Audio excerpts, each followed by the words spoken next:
Bien, bonjour à tous. Bienvenue à ce webinaire sur la thématique de la relance et de l'accélération du business en 2021. C'est un webinaire qui est organisé par Nomination, donc que je représente aujourd'hui, qui est expert de la data premium sur les décideurs en entreprise pour renforcer la connaissance client et identifier de nouvelles opportunités business. Donc aussi, j'ai le plaisir d'avoir à mes côtés trois consoeurs que je vais laisser se présenter. Donc on va démarrer par Natacha. Bonjour à tous, bienvenue. Du coup, moi, je suis consultante en développement RH chez Act for Skills, by CCLD, donc qui est la structure de conseil et de formation du cabinet de recrutement CCLD, qui est spécialiste des fonctions commerciales, et on a pour vocation de faire de chaque talent un acteur engagé de la performance de l'entreprise. Bonjour à tous et toutes, je suis Julia, je suis à la tête de l'équipe Marketing France pour HubSpot. HubSpot, c'est une plateforme de gestion de la relation client, plateforme CRM, qui inclut des outils et logiciels de marketing, de vente, de services clients et de gestion de sites web qui s'adaptent aux besoins des entreprises au fil de leur croissance. Bonjour à tous, alors moi je suis Sandrine Cheby, j'aide les entreprises à développer leur business et ce matin c'est avec ma casquette de Head of Marketing chez Touch & Sell que j'ai le plaisir d'intervenir avec mes consoeurs. Alors Touch & Sell, c'est une plateforme de Sales Enablement qui permet à vos commerciaux de briller en rendez-vous en remettant clairement l'humain au cœur des échanges qui sont très digitalisés en ce moment notamment, et en offrant une expérience forte pendant le rendez-vous avec vos prospects. C'est aussi une solution qui du coup permet d'allier fortement le marketing et les ventes. Voilà. Parfait, merci à toutes les trois. Donc, du coup, comme agenda, donc en fait, à nous quatre, on va vous apporter donc un éclairage sur des sujets qui permettent d'aller chercher de la performance et de l'efficacité commerciale. Donc, on va démarrer par les compétences commerciales, les aptitudes nécessaires pour vendre aujourd'hui. Et ensuite, on va parler outils, donc des outils pour aider le commerce à performer en rendez-vous, à faciliter l'engagement des prospects. Aussi, outils CRM pour mieux adapter finalement l'évolution des process commerciaux qui sont changeants en permanence, surtout aujourd'hui. Et puis, on abordera aussi le volet data pour identifier ses priorités commerciales et les actionner au bon moment. Donc, on va démarrer avec Natacha. Je te passe la main. Super, merci Brigitte. Si vous avez des questions, d'ailleurs, on ne vous l'a pas précisé, mais vous avez un chat à votre disposition, donc n'hésitez pas, usez-en, abusez-en, on sera ravis de pouvoir y répondre, soit au fur et à mesure, soit à la fin. Du coup, nous, on va se parler évaluation et puis recrutement de vos talents commerciaux. Je vous donne quelques chiffres pour poser un petit peu le cadre et le contexte. La première chose, c'est que les compétences techniques sont obsolètes au bout de 2 ans. Aujourd'hui, en tout cas, c'est ce que démontrent les études. C'est ce qui va nous faire la différence entre les hard skills et les soft skills, donc les compétences techniques ou les compétences comportementales. Aujourd'hui, on a un intérêt véritable à aller évaluer plutôt de la compétence comportementale que de la compétence technique, parce que la compétence technique, en fait, elle va s'étioler. On va avoir besoin de reformer sur un certain nombre de sujets, finalement tout au long de la vie du collaborateur dans l'entreprise. Et c'est ce qui va expliquer finalement les 2 données suivantes que je vais vous partager. La première, c'est qu'une embauche sur 2 se solde par un échec dans les 18 mois. Et pour une raison toute simple, c'est que dans 89% des cas, c'est lié à des raisons d'attitude et pas de compétences techniques finalement. Donc ça vous pose un peu le cadre de pourquoi aujourd'hui on a plutôt intérêt à aller s'attacher aux soft skills et puis peut-être essayer de moins faire, parce qu'arrêter c'est un peu dur, d'aller chercher finalement quelqu'un qui saurait déjà bien faire a priori ce qu'on voudrait lui faire faire demain, mais plutôt d'aller chercher d'autres formes de compétences pour qu'il puisse traverser les évolutions du métier, du business et de vos entreprises. Alors, je vous ai fait un petit palmarès des compétences qui me paraissent en tout cas nécessaires, voire indispensables en 2021. Sans surprise, la première, c'est l'adaptabilité. Alors, vous allez me dire, c'est super galvaudé, on en parle tout le temps, c'est tout le temps important, mais on ne sait pas trop ce que c'est. Ça va être assez crucial quand même, là, en ce moment, et puis pour les années à venir, puisque on est à peu près certain qu'il va y avoir une grande instabilité qui va s'inscrire dans le temps, impliquant pour les organisations et pour les organisations commerciales la prise en compte du changement permanent. Donc, aller chercher l'adaptabilité chez vos futurs collaborateurs ou chez vos talents que vous avez déjà va être assez essentiel pour leur permettre de traverser ces changements permanents. La deuxième, la communication. Alors, la communication, mais quel type de communication? Plus précisément, on va se dire que c'est la capacité à savoir communiquer au bon rythme et avec les bons outils pour développer la performance commerciale, et avec dans l'idée d'être dans une posture de se faire acheter plutôt que de se vendre. Et là, on va aller peut-être réfléchir à la digitalisation, aux réseaux sociaux et comment changer sa posture dans la relation commerciale et être plutôt en capacité de se faire acheter et donc de se faire recommander. La troisième, ça va être la coopération. La coopération, c'est se dire qu'aujourd'hui, face à l'adversité, qu'on a tout le temps, mais encore plus aujourd'hui dans le contexte actuel, plus que jamais, l'entraide devrait être de mise. Et ça fait partie des compétences comportementales qu'on peut observer chez les gens, leur capacité à coopérer. Et donc, pour ça, on va plutôt valoriser l'intelligence collective pour résoudre les problématiques commerciales. Et donc, pour ça, on va travailler sur le fait de bien se connaître soi-même, finalement, pour mieux s'adapter à l'autre et travailler la cohésion. Alors, vous avez des outils qui vous permettent d'évaluer ça chez vos collaborateurs.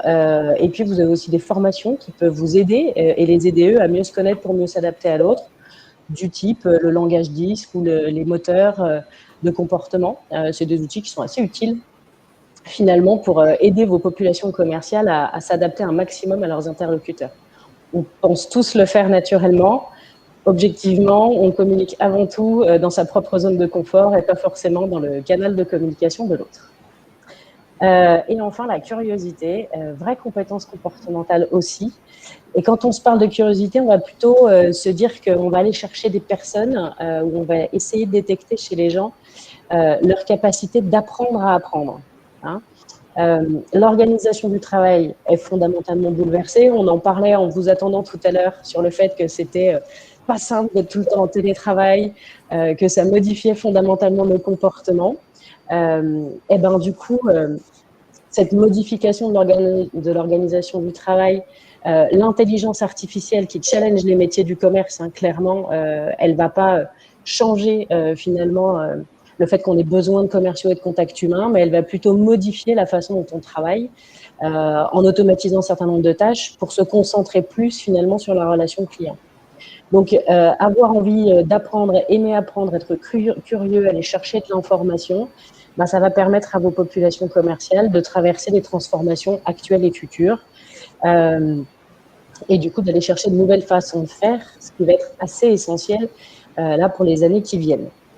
On voit aujourd'hui que la transformation des métiers est bien plus rapide et bien plus fréquente que ce qu'on pouvait le connaître il y a 20 ans, par exemple. Donc, cette capacité d'apprendre à apprendre, elle est assez fondamentale. Voilà pour les nominés pour 2021. Alors, bien évidemment, il y a plein d'autres compétences à aller chercher chez vos populations commerciales pour qu'elles performent. Pour autant, celle-ci, je dirais que ce serait déjà un bon socle à avoir chez l'ensemble de vos commerciaux. Bon, maintenant qu'on s'est dit ça, vous allez me dire, OK, super, Natacha, mais comment on fait pour les évaluer? Eh ben, je vais essayer de vous donner 2-3 clés aussi sur ce sujet-là. La première chose, ça va être de définir finalement les comportements et les valeurs que vous voulez voir chez vos populations commerciales, que vous voulez voir dans votre entreprise. Pour ça, on va plutôt essayer de définir finalement quels sont les comportements qui sont associés avec les valeurs, c'est-à-dire concrètement, comment ça se met en œuvre ces valeurs dans l'entreprise, sur le terrain, dans le métier, comment ils doivent se comporter pour être finalement en phase avec ce que vous attendez d'eux, ce que vous voulez montrer de votre entreprise, de vos produits, de vos services. Et donc, on va aller chercher à identifier en fonction de vos valeurs les comportements gagnants qu'il faudra avoir demain. Le bonus de ça, ça va être de permettre aux collaborateurs qui sont présents et puis pour les futurs aussi, de se réapproprier le projet d'entreprise, les valeurs et la culture de l'entreprise. Souvent, on oublie de s'en reparler. En fait, on se dit que c'est acquis. Puis, si vous posez la question à vos collaborateurs de quelles sont les valeurs de votre boîte, eh ben, vous allez souvent avoir un blanc. Parce qu'on en parle, mais on ne les incarne pas forcément au quotidien. Et le meilleur moyen de les incarner, c'est de définir des comportements associés. La deuxième chose qui peut être intéressant à faire, c'est de s'aligner entre RH et opérationnel. Alors ça veut dire quoi? Ça veut dire que très souvent, quand on fait du recrutement, qu'on essaye d'évaluer nos collaborateurs internes aussi, hein, on oublie quelque chose d'assez fondamental, c'est de définir ce qu'on cherche. C'est quoi véritablement les compétences qu'on cherche? Donc, on n'a pas souvent de référentiel en entreprise. On va avoir des fois des fiches de poste, hein, ce qui est déjà pas mal, pour le coup, c'est un bon début. Mais on n'a pas toujours une vision très précise et très claire de ce qu'on cherche comme compétences. Et puis, très souvent, on n'a pas un process de recrutement aussi qui est clairement défini, où on sait exactement qui évalue quoi. Et puis, on se retrouve des fois dans une forme d'incompréhension entre les RH et les opérationnels sur c'est quoi les compétences attendues, qu'est-ce qui fait que le collaborateur va performer dans l'entreprise. Il y a un vrai enjeu à construire des référentiels de compétences adaptés à chacun des postes, et plutôt des compétences comportementales, donc des soft skills, hein, avec des comportements associés. Moi, pour ça, je vous invite, si vous n'en avez pas ou si vous avez envie d'aller sur ces sujets-là, de vous faire aider d'un expert. Pourquoi? Parce qu'il va auditer votre façon de faire, il va interviewer les collaborateurs de l'entreprise, puis il va pouvoir vous apporter un éclairage objectif, extérieur, plutôt bienveillant, et il va, alors souvent on le fait lors d'ateliers, mais vous permettre de faire émerger en fait, en mettant autour de la même table des RH, des opérationnels, des dirigeants, finalement les vraies compétences qui sont nécessaires et s'appuyer sur l'intelligence collective pour aller faire émerger un référentiel de compétences sur lequel vous pourrez vous baser pour évaluer vos futurs talents ou vos collaborateurs internes, hein, parce que ça marche dans les deux cas finalement. Le bonus de ça, c'est de travailler une vision partagée de la gestion des emplois et des compétences. Hein, pour le coup, vraiment d'être alignés et de travailler ensemble dans la même direction, en fait, d'être partenaires en fait dans cette étape cruciale, hein, qu'est le recrutement, qui est le premier acte managérial quand c'est les opérationnels qui recrutent et qui est l'avenir de l'entreprise, hein, aussi. Et puis la troisième clé que je vous donnerai, c'est de vous former à l'évaluation.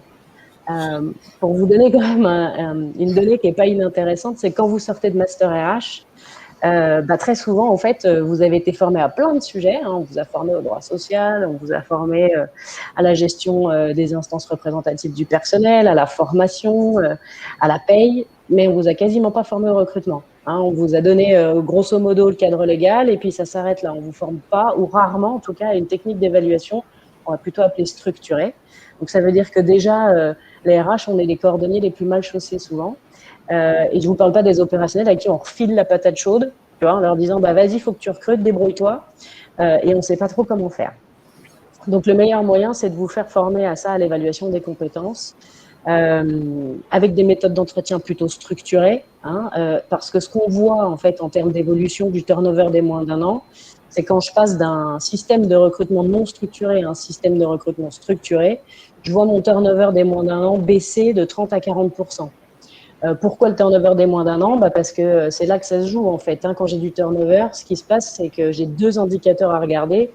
Le premier, c'est qui j'ai choisi et pourquoi je l'ai choisi, donc comment je l'ai évalué. Et puis le deuxième, c'est comment je l'ai intégré. Hein. Et du coup, les deux sont liés, mais déjà, si on sécurise, on va dire, l'évaluation, on aura probablement un turnover qui sera moins conséquent et on saura déjà un petit peu mieux aussi comment intégrer parce qu'on aura identifié les points forts et les axes de progrès du futur collaborateur avec lequel on va travailler. Je vous partage le cas d'une grosse boîte de GSB, moi que j'ai accompagnée, qui avait une vraie problématique sur le sujet. Au bout de 2 ans, on a vu le turnover baisser de 30%. Pour le coup, chez eux, c'était vraiment l'indicateur qu'on suivait pour s'assurer du résultat en fait de la formation et de l'intérêt d'aller former. Là, pour le coup, 100% des managers opérationnels, donc ils étaient 300, on s'est bien amusé. C'est intéressant comme projet. Mais du coup, on voit les résultats assez rapidement. Et puis, le temps étant compté, je vais conclure là-dessus. La psychologue Isabelle Fillosa disait récemment cette phrase-là que je trouve assez juste en fait dans le contexte dans lequel on est et puis pour nous permettre de se recentrer sur l'essentiel. Il y a forcément un grand changement à venir et elle parle de la phrase de Marc Aurèle qui dit que la force me soit donnée de supporter ce qui peut être changé, le courage de changer ce qui peut l'être, mais la sagesse de distinguer l'un de l'autre. En gros, ce que j'ai envie de vous dire, c'est que ne perdons pas de temps à essayer de changer ce qu'on ne peut pas changer. Hein, il y a des choses auxquelles on n'a pas de moyens d'action, et ça c'est une réalité. Et puis concentrons-nous plutôt sur les items sur lesquels on peut intervenir, maîtriser, faire évoluer. comme se centrer sur l'évaluation des compétences comportementales quand vous recrutez des commerciaux, plutôt que sur ce que vous ne trouvez pas dans le mouton à 12 pattes que vous auriez aimé avoir, parce que il n'existe pas. Hein, dans la nature, il n'en a que 4. En recrutement, c'est pareil. Le candidat idéal, il n'existe pas, sinon il est déjà chez vous. Et puis, capitaliser, potentialiser sur les talents commerciaux que vous avez déjà en interne et puis que vous allez vouloir aller chercher pour demain. Du coup, la transition est toute faite pour passer la main à Sandrine sur ce que vous pouvez maîtriser et elle va vous présenter des tips et des outils. Donc, Sandrine, je te laisse la parole. Allez, avec plaisir. Sophie, il y a une ou deux questions pour toi. Sinon, je prends avec plaisir la parole. Je ne sais pas s'il y en a. Non, pas de questions pour la l'instant. présentation. Très bien, on s'en occupera à la fin. Alors, À la fin, oui.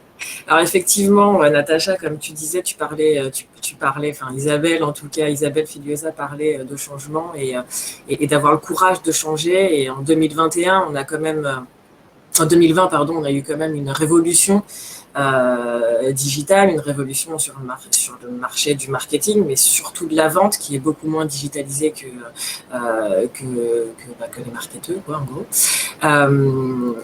Ça oblige effectivement aujourd'hui à se digitaliser beaucoup plus rapidement pour permettre de vendre mieux, de préparer des rendez-vous de la bonne manière et d'assurer un rendez-vous qui soit à la hauteur d'une vente et qui amène de la rapidité dans la vente.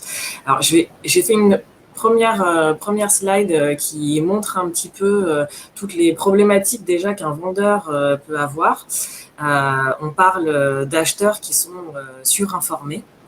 Et quand je dis surinformés, d'après une étude de Forrester, c'est 80% des acheteurs qui savent ce qu'ils veulent. Donc, je parle des acheteurs B2B.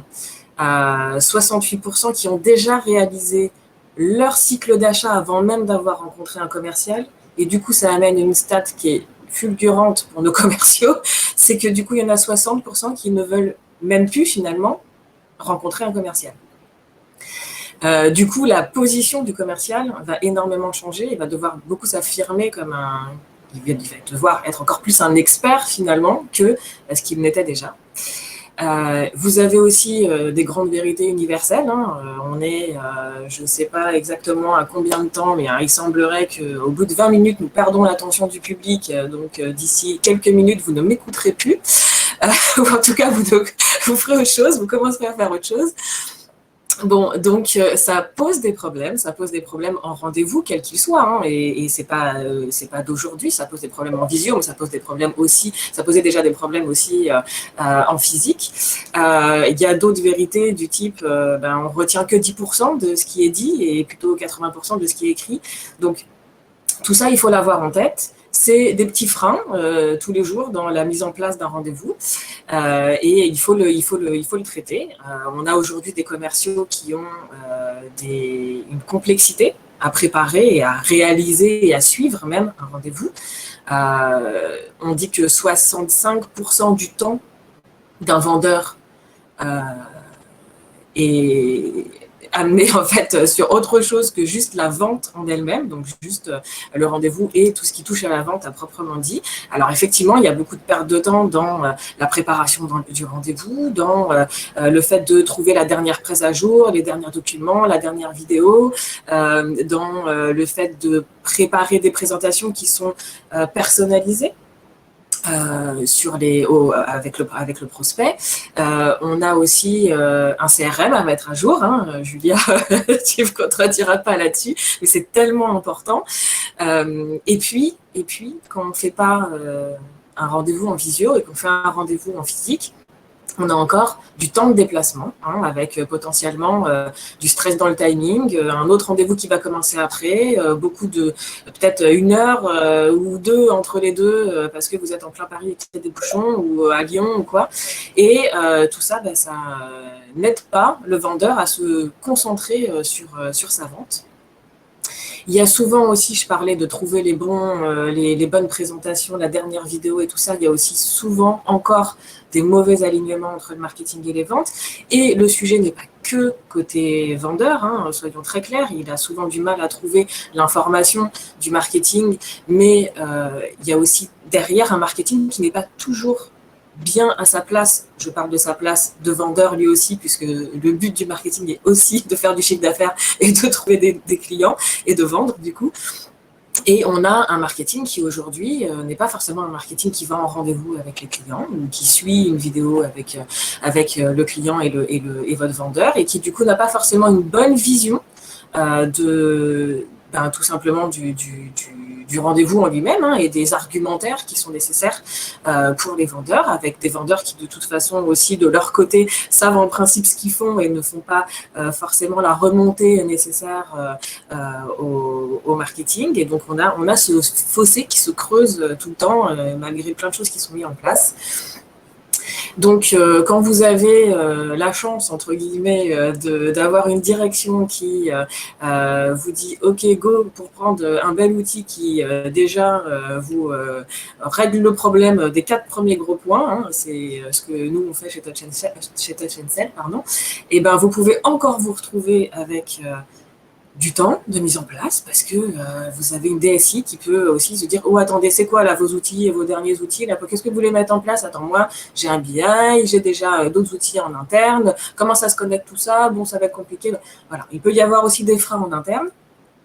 Et puis, aujourd'hui, vous avez bien évidemment la vente à distance qui a fait un petit bout de chemin, son petit bout de chemin depuis 1 an, et qui a énormément d'avantages. Et je pense que vous avez tous déjà suivi 1 milliard de webinars et lu plein de choses dessus, mais qui a aussi de gros inconvénients, notamment celui-ci. Je vous présente notre webinaire du jour.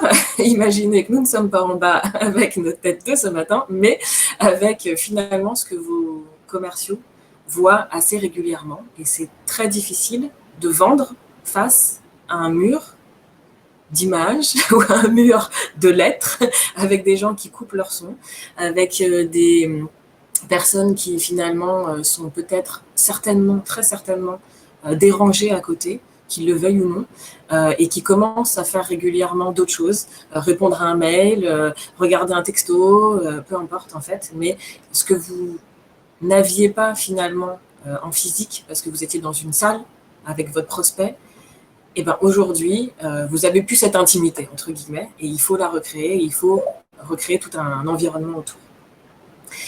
Donc, ce matin, comme le disait Natacha, effectivement, on est plusieurs, donc le timing est un peu serré.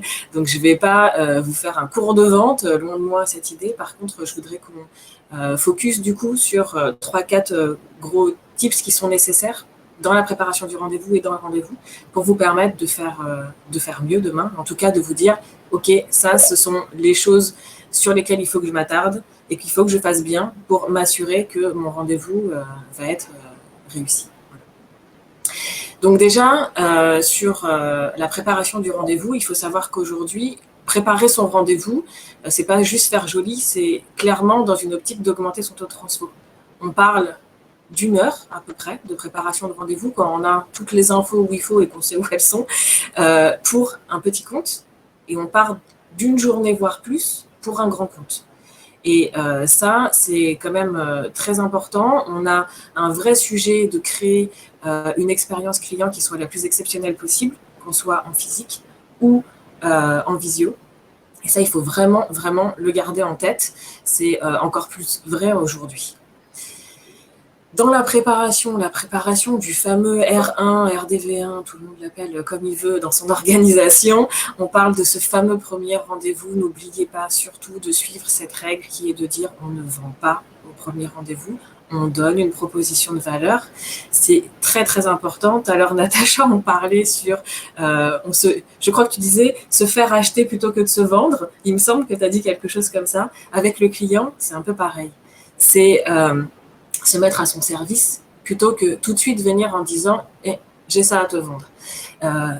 C'est pas une révolution, c'est encore plus vrai aujourd'hui, et c'est encore plus nécessaire aujourd'hui de mettre tout ce qu'il faut, vraiment tout pour que vous puissiez arriver sur votre premier rendez-vous avec un rendez-vous qui est ultra personnalisé, dans lequel vous connaissez les pain points, alors peut-être même sur lequel vous continuez de découvrir les pain points lors de ce rendez-vous.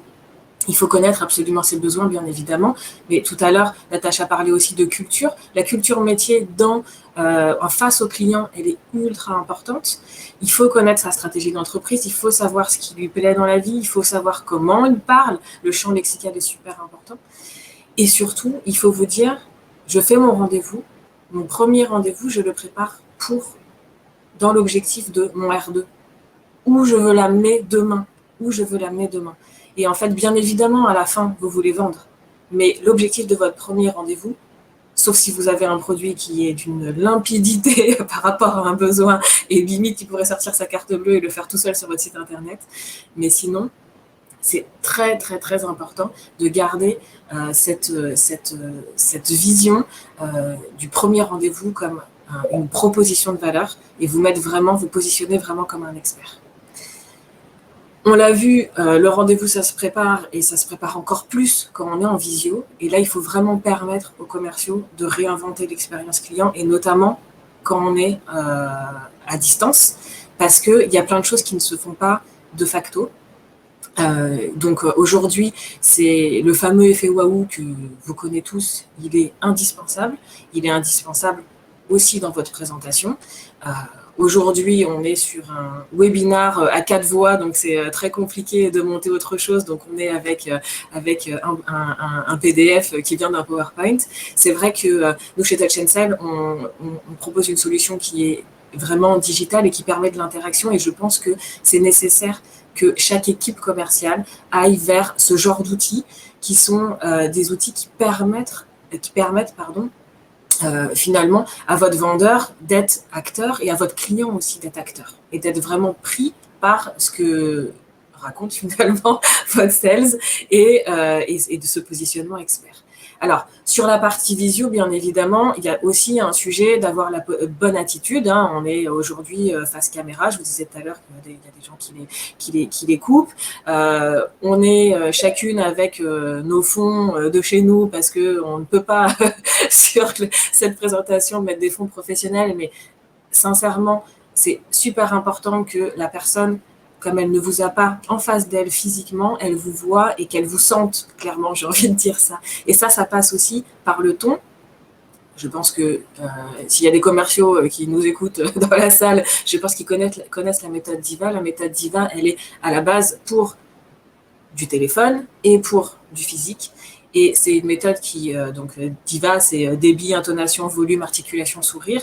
Que vous soyez au téléphone, que vous soyez en visio, que vous soyez face caméra ou caméra coupée, que vous soyez dans un rendez-vous physique. Dans tous les cas, votre sourire vous s'entend. Dans tous les cas, votre articulation, votre volume, votre intonation, tout ça, le débit fait que vous allez emporter ou pas la personne en face de vous. Et surtout aujourd'hui en visio, ne l'oubliez pas. C'est un point vraiment ultra important. Sur la partie du rendez-vous, on a parlé beaucoup de visio et malheureusement, il y a encore, même si les visios c'est sympa, il y a encore beaucoup de rendez-vous aujourd'hui qui se font via ce nouveau mode de vente. Et on a un icebreaker qui est beaucoup plus compliqué en fait à avoir en visio. Donc le icebreaker, c'est cette manière de vous connecter en fait à la personne, ce qui est plus facile quand on est en physique. Nous, ce qu'on aurait tendance à vous conseiller, c'est du coup d'utiliser l'actualité du prospect. Et quand je parle d'actualité, c'est l'actualité pro et perso, entre guillemets. S'il vous donne de l'info parce que sur les réseaux, il a dit qu'il avait été...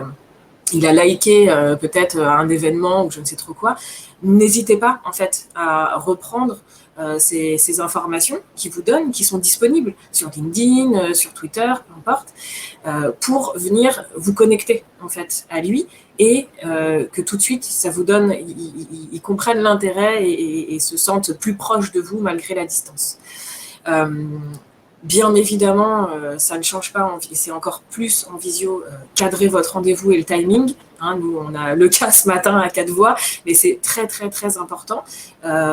C'est très important aussi parce que la visio aujourd'hui amène quelque chose, on en parlait il y a quelques jours entre nous 5, là, on avait un sujet sur les réunions aujourd'hui en visio, on a rendez-vous à 15h. À partir de 14h59, tout le monde est connecté, quoi. Et s'il y en a un ou une qui arrive à 15h01, il est en retard. Alors qu'avant, on avait ces fameux 15 minutes de politesse qui existent en France. Et donc, en fait, c'est très, très important aujourd'hui de se cadrer cet objectif, mais aussi de maîtriser vraiment le timing. Il faut aussi profiter, vraiment, on l'a vu tout à l'heure, hein, de ce premier rendez-vous pour approfondir vraiment votre connaissance client et vraiment vous adapter à votre client. D'où la complexité. Nous, forcément, on vend quelque chose qui n'est pas un défilé de PowerPoint, donc c'est sûr que je ne peux pas avoir, entre guillemets, notre discours, mais quand vous êtes avec quelqu'un, hein, votre prospect, votre client, peu importe, parce que ça marche aussi avec les clients, pas que avec les prospects, forcément, vous avez une interaction. Et à ce moment-là, quand votre prospect vous pose une question, si c'est pas dans la slide d'après, c'est pas grave. Il faut que vous ayez des outils qui vous permettent de switcher éventuellement sur une vidéo, sur votre site internet, de revenir sur un autre bout de votre slide. C'est très, très important parce que finalement, il faut mettre votre client vraiment comme acteur de votre rendez-vous. Et le mettre comme acteur de votre rendez-vous, c'est lui laisser effectivement la parole, lui laisser la main et aussi lui permettre potentiellement de prendre la main sur votre site internet et puis que vous le guidiez plutôt que ce soit vous qui le fassiez. Voilà, ça peut être des petites astuces comme ça, de lui envoyer un petit sondage ou des choses comme ça. On l'a vu avant avec le Diva, surtout les ruptures, elles sont importantes. Faites-le aussi avec des questions actives. Je vous ai montré une vidéo. Qu'est-ce que vous en avez pensé, hein? Partez pas du principe que vous avez la science infuse. Ils sont forcément un retour par rapport à ce qu'ils ont vu. Et c'est dans ce retour que vous allez entendre peut-être un pain point ou peut-être un argument qui va vous permettre de rebondir. Voilà. Pour finir, finalement, avec tout ça, on est en train de dire très clairement que le commercial doit devenir ou redevenir ou exceller dans son expertise sur son sujet, parce qu'aujourd'hui, il est face à des clients qui, dans certains cas, sont plus renseignés que lui. Et la difficulté de quelqu'un qui est plus renseigné que vous, c'est aussi qu'il est il a en tête ce qu'il a vu sur Internet, ce qu'il a lu, ce qu'il a entendu, et ce n'est pas forcément, alors sur vous, sur vos concurrents, sur vos produits, c'est pas forcément la réalité, parce qu'il n'a toujours pas eu un commercial en face qui lui a dit, en fait, le produit c'est ça, la solution c'est ça. Donc il faut vraiment que le commercial reprenne sa place dans ce cycle d'achat. Il faut vraiment ne pas hésiter à équiper les commerciaux pour les aider à rythmer leur rendez-vous et à vendre de manière plus simple et plus limpide. Il faut bien évidemment régler les problématiques de ce qu'on appelle le marketing en interne. C'est ultra important de ne pas aller perdre de temps juste à trouver ou pire que ça, utiliser, on l'a trouvé, mais utiliser un document qui ne soit pas le bon, qui ne soit pas à jour, parce qu'en principe, le discours de votre commercial est à jour. Et on a bien évidemment des équipes business qui doivent être autonomes par rapport aux outils. Il ne faut pas leur mettre des contraintes techniques. C'est important qu'ils soient, on connaît la population commerciale et ils ont raison sur ce sujet-là. Il faut absolument, ils utilisent les outils avec énormément de plaisir, mais il ne faut pas que ce soit une contrainte technique pour eux. Il faut vraiment qu'ils voient eux aussi leur intérêt. Donc, vendez à votre propre force commerciale de bons outils. Et surtout, il faut les aider à s'adapter à tous les modes. On l'a beaucoup travaillé sur le téléphone, on l'a beaucoup travaillé sur le physique. Il faut aujourd'hui travailler encore plus sur la visio. Il faut vraiment que le commercial ait sa petite mallette à outils magiques pour que tout fonctionne et qu'il réussisse bien correctement tous ces beaux rendez-vous prospects qu'il peut avoir. Voilà. Julia, s'il n'y a pas de questions, je te passe la main. Sinon, je prends des questions avec plaisir. Pas de questions sur ta partie, Sandrine. On réserve les questions à la fin. On avait notamment une question pour Natacha, donc on y reviendra plus tard. Super. Merci Sandrine pour effectivement appuyer son propos. Nous allons parler donc des outils, plus particulièrement du CRM. Alors, à l'annonce du premier confinement, les entreprises et les particuliers ont bien évidemment connu une forme de sidération. La pandémie a mis un coup d'accélérateur à de nombreux projets de transformation numérique de plus ou moins grande ampleur. Certaines entreprises ont courbé le dos, ont attendu, voire attendent toujours que la tempête se passe, et d'autres ont vraiment réfléchi à la meilleure façon de répondre aux nouvelles et soudaines contraintes, voire même d'en tirer parti.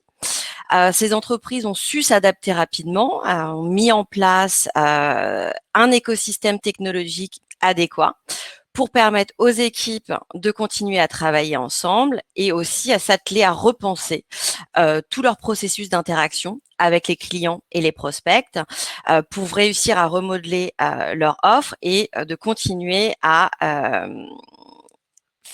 atteindre ces objectifs.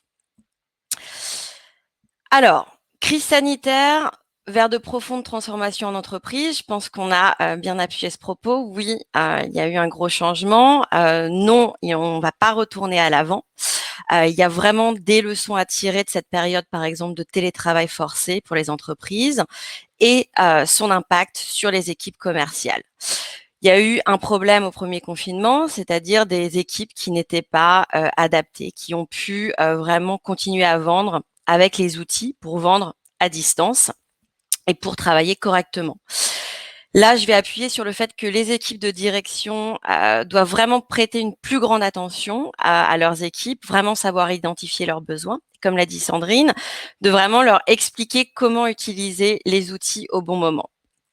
Quand ça, c'est fait, quand les équipes commerciales vont orienter leurs équipes vers des bons outils, ça va permettre à ces équipes de mieux attirer, de mieux interagir et de mieux fidéliser leurs clients. Ça va surtout leur permettre de comprendre les nouveaux parcours d'achat, les nouvelles attentes des consommateurs et du coup de nouer de nouvelles relations. Ça va aussi permettre à ces équipes d'affiner leurs techniques de vente à distance. Alors, il y a quand même eu un changement entre le premier confinement, le deuxième, troisième ou pas, ça c'est toujours la question. Il n'empêche que la pandémie a permis vraiment de tester la résistance de nombreuses organisations en mettant en lumière des problèmes internes et en imposant des changements. En 2021, on va voir ces changements se rationaliser, c'est-à-dire de voir des processus adoptés en 2020 s'affiner et pour vraiment permettre aux entreprises d'optimiser encore davantage leurs dépenses et leur chiffre d'affaires, de savoir sur quel canal maximiser leur impact, qu'est-ce qu'il faudra mettre un petit peu en retrait.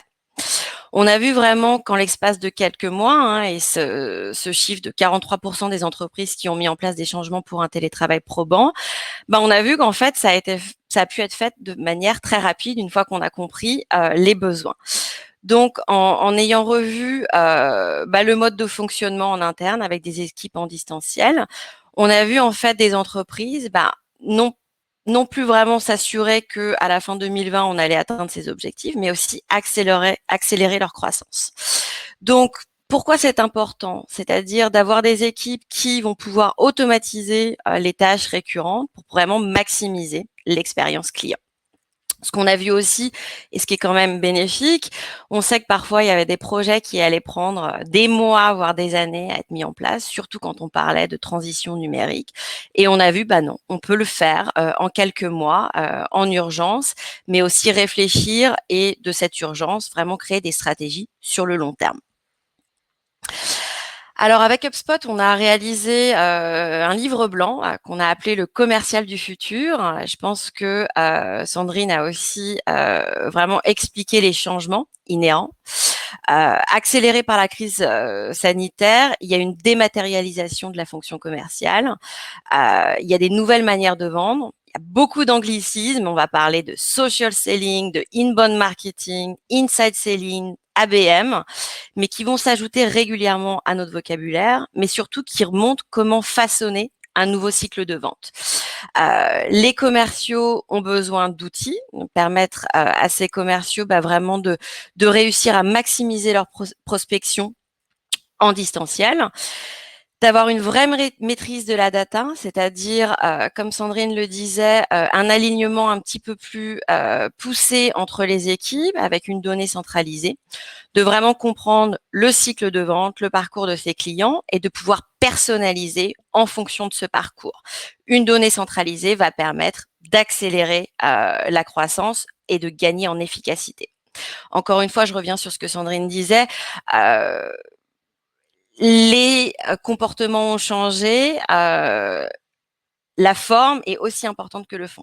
Quel message sur quel canal et à quel moment? Un bon outil va vous permettre de maximiser ça. Et puis, bien évidemment, ça va permettre d'accélérer une croissance. C'est vraiment d'assurer un cycle de vente optimisé, flexible et du coup plus rapide. Opérer les bons changements. Donc effectivement, là, c'est pas pour vous faire un petit pitch de vente, mais nous, ce qu'on a vu avec HubSpot, c'était qu'il fallait absolument accompagner les entreprises et de vraiment, pour nous, de créer un CRM qui va être enrichi pour qualifier ses prospects, prioriser sa prospection. Et là encore, je reviens sur l'importance pour les responsables d'entreprise de vraiment se faire à l'idée que la norme ne sera plus ce qu'elle était avant la pandémie. Les comportements ont changé, les besoins ont changé et on ne va pas revenir sur le monde d'avant. Donc, en ayant modifié la façon de travailler en interne, en comprenant beaucoup mieux comment les clients et les prospects en fait reçoivent ces informations, vous allez vraiment pouvoir maximiser vos équipes pour vraiment leur permettre de contacter, de prospecter au bon moment et du coup de faire plus de ventes avec ces nouveaux changements. L'adoption, encore une fois, Sandrine en a parlé, mais c'est un facteur clé. Comme vous le voyez, 50% des responsables commerciaux trouvent leur CRM difficile à utiliser et surtout, on a 47% des équipes commerciales qui n'utilisent pas toutes les fonctionnalités de leur outil. Donc, pour favoriser l'adoption, de vraiment faire comprendre à vos équipes comment utiliser l'outil, ça va vraiment vous permettre, encore une fois, d'avoir des équipes qui sont plus efficaces, qui vont passer moins de temps à collaborer ensemble, à envoyer 3000 fichiers Excel, on connaît bien le problème, d'avoir une donnée centrale et du coup de se dire, OK, moi je comprends ce que fait mon client. Du coup, c'est tel message à tel moment que je vais pouvoir lui envoyer. Je voudrais revenir sur un point aussi par rapport à l'adoption et par rapport effectivement à cet alignement. On l'a vu, le commercial, sa fonction a changé. Donc, le commercial devient aussi un marketeur et je pense que c'est important de le comprendre, de pouvoir créer du contenu avec les équipes commerciales, de savoir de comprendre les besoins du prospect, du client et de se dire, à ce moment-là, c'est pas tant juste lui vendre quelque chose, mais avec un bon CRM, c'est lui envoyer des informations en temps et en heure sur des problématiques inhérentes à son industrie, sur des nouvelles données. Sur un écosystème inhérent à son entreprise ou à son produit. Gagner en efficacité, le point de référence unique, ça c'est vraiment une donnée très importante. On n'a plus les 5 minutes à la machine à café de pouvoir effectivement discuter avec un collègue et en fait en 5 minutes de pouvoir échanger sur des informations. Donc c'est vraiment de s'assurer que quand on est chez nous, quand on est en virtuel, chaque équipe a une donnée centralisée avec vraiment l'historique des interactions, ce qui va permettre de pouvoir rebondir. C'est-à-dire, il n'y a rien de pire d'avoir un commercial qui va envoyer une demande de prise de rendez-vous pour un nouveau produit quand cette personne a déjà contacté le SAV parce qu'elle avait un problème sur un autre produit. C'est encore une fois l'expérience client qu'il faut vraiment toujours garder en tête. Et cet alignement avec un point de référence unique va vraiment permettre de maximiser le parcours client avec toutes les données. Et je vais revenir vraiment sur la personnalisation. On en a parlé déjà lors de ce webinaire, mais les comportements ont changé. Comment est-ce qu'on sort du lot? Comment est-ce qu'on arrive à faire passer des informations quand on va recevoir tellement de communication sur différentes entreprises, sur différents produits? De pouvoir personnaliser, c'est automatiser, utiliser l'intelligence artificielle, maximiser en fait un raisonnement humain à grande échelle et de se dire, moi je vois mon audience cible, comment elle réagit quand j'ai essayé de l'attirer, quand j'interagis avec elle et quand je vais vouloir la fidéliser, et du coup d'envoyer du contenu pertinent à chaque étape. L'alignement entre équipes, on en a déjà parlé, mais on a tendance à se dire l'alignement en équipe, c'est juste un point de vue interne. Effectivement, c'est bien, ça fait gagner en efficacité, mais on tend à oublier que non, c'est vraiment le point central pour un parcours client de qualité. Et c'est-à-dire de vraiment maximiser les collaborations. Il y a différents moyens de le faire. J'ai parlé bien évidemment de la donnée centrale, mais pour les équipes marketing, par exemple, chez HubSpot, moi, ce que j'ai vu et ce que j'essaye vraiment de maximiser, c'est de se dire, va parler avec le commercial. Il a des données, des conseils à te donner sur le contenu pour vraiment maximiser le contenu, s'assurer que les équipes ne travaillent pas en silo, mais vraiment travaillent ensemble, échangent pour encore une fois créer un contenu qui va pas être ça, c'est le contenu marketing, c'est le contenu commercial et service client, mais vraiment encore une fois le parcours client, quel contenu à quel moment et comment vraiment étoffer ces communications. En conclusion, bien évidemment, on l'a vu, ça c'est vraiment ce qui est ressorti de 2020 et ce qui va permettre en 2021 aux entreprises de non plus être dans l'urgence, mais de maximiser leur performance sur le long terme. C'est l'expérience client, l'alignement entre les équipes et effectivement les logiciels de relations clients sont la pierre angulaire de cette stratégie. Donc, écoutez vos équipes, faites un petit peu de benchmark, mais assurez-vous qu'elles sont équipées pour, encore une fois, sortir du lot et pouvoir promouvoir votre produit, votre solution de manière personnalisée et automatisée. Merci Julia. Donc du coup, on prendra les questions à la fin, je pense. Donc, je vais enchaîner sur un élément qui est la data. La data qui peut en effet vous aider à structurer une démarche de prospection. Et c'est quelque part, pour faire le lien avec Julia, c'est un des carburants de votre CRM. Donc, premier sujet, enfin en tout cas, première question qu'on peut se poser, c'est finalement comment je définis mes cibles prioritaires, comment je fais pour les identifier. Alors, je vous ai proposé deux approches. La première, c'est de dire finalement, je travaille par exemple sur le secteur des services aux entreprises et récemment, j'ai signé une affaire avec une crèche d'entreprise.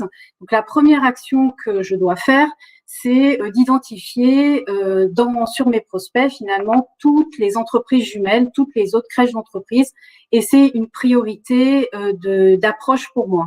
Ça, c'est une première action. La deuxième approche, c'est de se dire, finalement, est-ce que je ne peux pas plutôt finalement scorer l'ensemble de mon portefeuille client pour identifier quels sont les marchés à plus fort potentiel pour moi. Et donc là, je peux affecter à chacun de mes clients un score de potentiel sur une base 100 et identifier vraiment les segments de marché intéressants. Vous voyez, si j'illustre mon propos, vous voyez cette matrice, c'est peut-être un peu petit, mais par exemple, là, j'ai mon secteur du conseil sur une typologie d'effectifs de 1000 à 2000. Et vous voyez que mon score de potentiel est de 192. Donc, j'ai un potentiel de vente qui est presque 2 fois supérieur à 100, qui peut être mon panier moyen, qui peut être un taux d'équipement moyen, etc. Donc, là, je peux avoir au moins une photo dans cette analyse de mon portefeuille client de où je dois aller en priorité. Après, si je pousse l'analyse un peu plus loin, je peux me dire combien de clients, et je peux croiser votre base client avec une base comme nomination, et je peux me dire combien de clients j'ai sur mes segments à plus fort potentiel et combien il me reste de clients finalement à aller chercher en priorité. Et donc, avec cette approche, j'arrive à me constituer des listes de prospects prioritaires et je peux les actionner segment par segment de façon personnalisée et très ciblée. Alors, ça peut être évidemment de l'approche directe, mais ça peut être aussi de l'approche via du marketing digital. Donc ça, c'est vraiment se dire où sont mes prospects prioritaires, comment je les adresse, comment je les identifie. Alors, une fois que j'ai identifié mes cibles, la question qui suit, c'est quel est le meilleur moment pour entrer en relation avec eux et en tout cas pour maximiser mes chances de les engager. Et là, c'est sûr que j'ai besoin évidemment d'avoir de la donnée qualifiée sur mes comptes et mes contacts, premier levier. Mais un deuxième levier, c'est finalement de faire du rebond commercial sur les moments clés de la vie de mes contacts cibles. Et Sandrine en parlait tout à l'heure. Je vais vous donner un exemple, donc un premier exemple, il y en aura un deuxième juste après, c'est de dire finalement, j'ai un nouveau décideur qui vient d'être nommé sur un de mes prospects. Et là, en réalité, c'est une réelle opportunité pour moi. Pourquoi? Parce que d'une part, normalement, il va remettre en question ses fournisseurs existants. Il va pas nécessairement les remplacer, mais en tout cas, à minima, il va les challenger. Donc, c'est un vrai levier pour moi. Il va aussi, normalement, lancer de nouveaux projets pour atteindre ses objectifs. Donc, deuxième levier.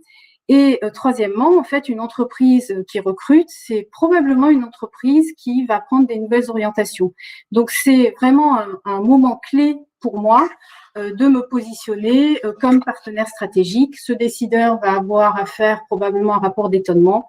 Positionnez-vous, proposez vos services, faites un audit, une prestation de service. Voilà, donc c'est vraiment un moment clé, l'arrivée d'un nouveau décideur. J'ai un deuxième exemple très concret et très opérationnel qui est de dire c'est aussi intéressant de rebondir sur des entreprises qui déclarent mener finalement des projets très structurants pour leur société. Je prends un exemple, on parlait de formation tout à l'heure, je suis une société de formation. J'ai l'information finalement qu'une vague de recrutement, qu'il va y avoir une vague de recrutement sur telle entreprise. Évidemment, l'enjeu majeur du décideur ou du DRH, ça va être de rentabiliser son capital humain le plus rapidement possible. Donc moi qui suis société de formation, ben, évidemment, c'est le moment de me positionner. Idem pour une levée de fonds. Autre exemple, j'apprends un projet de croissance externe chez un de mes prospects. Je suis une agence ou un cabinet de conseil qui travaille sur des projets de marque employeur. Évidemment, là aussi, c'est un vrai moment clé pour rentrer en contact. Donc vraiment, pour activer ces leviers-là, soyez en alerte sur vos profils clés, mettez en place des outils de veille business et surtout préparez, enfin pour le commerce, c'est vraiment préparer des kits de prise de contact pour pouvoir quelque part industrialiser un peu cette démarche. Et puis mettez-vous aussi mettez en place des routines commerciales pour exploiter l'ensemble de ces informations qui finalement montrent que les entreprises et les décideurs bougent, et c'est autant d'opportunités pour vous à chacun de ces événements. Autre élément que je voulais partager avec vous, c'est finalement comment utiliser au mieux mon réseau factuel. En fait, ce réseau-là, il va me permettre d'accélérer ma prise de contact. En réalité, qu'est-ce que je veux dire par là? C'est tous les contacts avec qui vous partagez une histoire commune. Alors, une histoire commune, pour moi, c'est même entreprise, même école. Peuvent être vraiment des points d'entrée dans un compte prospect, ou en tout cas des fils conducteurs vers le bon interlocuteur chez vos prospects. Imaginons que je cherche à prospecter le DSI d'un grand compte. Quel point commun j'ai avec lui? Comment je peux l'approcher plus facilement et surtout plus rapidement? Et là, en croisant en fait mon parcours avec le sien, je constate que j'ai travaillé avec un de ses collègues de promo, à qui je peux demander une mise en relation. Et c'est sûr que cette mise en relation, elle aura d'autant plus d'impact que c'est quelqu'un du réseau de ce DSI qui me présente. Je peux extrapoler à l'ensemble de mon équipe et finalement capitaliser aussi sur le réseau factuel de mes collègues qui ont peut-être des points d'entrée avec ce DSI. Donc, en fait, l'idée là, et ce que fait Nomination, c'est croiser l'ensemble des biographies des décideurs entre eux et les biographies des décideurs avec moi qui suis utilisateur. N'oublions pas aussi que nos clients sont nos meilleurs ambassadeurs et qui peuvent évidemment nous recommander auprès de leur réseau, et que globalement, 90% de nos clients sont prêts à nous recommander, et pour la majorité des commerciaux, plus de 80%, il s'agit du meilleur levier de prospection aujourd'hui. Alors, je voulais conclure avec quelques chiffres que vous voyez là. Juste pour dire que tout n'est pas à l'arrêt aujourd'hui, donc c'est un trait d'optimisme. Tout n'est pas à l'arrêt. Vous avez finalement énormément d'occasions d'associer à un événement de votre écosystème client ou prospect une opportunité business. Donc voilà, c'est se dire que 2021, les choses bougent. Déjà en 2020, les choses ne se sont pas arrêtées pour certains secteurs, évidemment, certaines typologies d'entreprises, puisqu'on a publié énormément de nominations de nouveaux projets, mais 2021 est vraiment sur cette même tendance. Donc, utilisons ces leviers comme des opportunités de business pour vous demain. Voilà ce que je voulais vous partager avec vous. Donc, si vous avez des questions, je pense que si vous avez des questions pour chacune d'entre nous, il me semble qu'il y avait une question pour Natacha. C'est ça. Du coup, Natacha, la question était la suivante. C'était une question de Philippe. Alors, c'est pas une question, c'était plutôt une certitude qui disait il n'y a pas de référentiel de compétences qui détermine ce qu'est un bon vendeur. Tout dépend du secteur d'activité. Et ensuite, la deuxième partie de sa remarque était de dire personne n'est capable de déterminer ce qu'est un bon vendeur. Donc, Natacha, qu'est-ce que tu en penses? Eh ben, j'en pense que, en effet, moi, je suis d'accord avec un point, c'est que je sais pas ce que c'est qu'un bon vendeur. Pour moi, ça n'a pas de sens. Pourquoi? Bah parce que le bon vendeur chez vous, c'est pas le bon vendeur à côté, et ça, c'est souvent ce qui fait que quand on va chercher des clones à la concurrence, en fait, on est désagréablement surpris par le résultat. Hein, c'est pas parce qu'il est bon dans une structure qu'il sera bon chez vous. Le contexte est extrêmement important et le secteur d'activité. Bah là, je vous rejoins, Philippe, aussi. Après, il n'y a pas de référentiel, en effet, pour évaluer un bon commercial, puisqu'on ne sait pas ce que c'est qu'un bon commercial. C'est totalement inhérent à votre structure, en fait, le fait d'être bon ou d'être pas bon. Et c'est pour ça que créer des référentiels de compétences spécifiques à vos postes est essentiel. Et ça vit dans le temps. Hein. Ce qu'on peut quand même vous partager comme info chez CCLD, ça fait 20 ans qu'on recrute des commerciaux à raison de 1500 recrutements par an. Donc, on commence à avoir une vision à peu près exhaustif du truc, quoi. Hein, mais encore une fois, on n'a pas la science infuse, puis on en apprend tous les jours. Donc, c'est pas une vérité absolue ce que je vais vous dire. Pour autant, nous, on s'est fait aider d'une experte du sujet qui s'appelle Céline Labaume, qui est experte de l'évaluation de la compétence comportementale, qui travaille notamment sur les outils psychométriques, donc tests de personnalité, ainsi de suite. Et on a défini quand même, on va dire, 7 grandes attitudes, 7 grandes compétences comportementales qui performent dans l'univers commercial, d'accord, qui aident à performer dans l'univers commercial.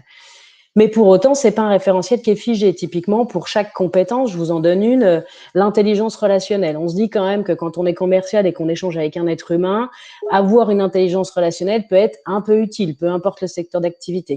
Mais on va faire bouger le niveau en fonction de la réalité, de la nature du poste et du secteur dans lequel il travaille. Je ne vais pas attendre la même chose d'un commercial B2C, d'un commercial B2B ou de quelqu'un qui va aller développer exclusivement des grands comptes et qui va devoir plutôt être en capacité de créer un réseau, hein, plutôt que de n'avoir que de l'impact. D'accord ? On va donc pas aller chercher la même chose. Donc, en effet, il n'y a pas un référentiel unique qui existe pour évaluer des compétences commerciales. Il y a la réalité de vos postes, vos valeurs, qu'est-ce qui performe chez vous, et ça nous permet de vous aider à créer un référentiel spécifique pour vous. Hein.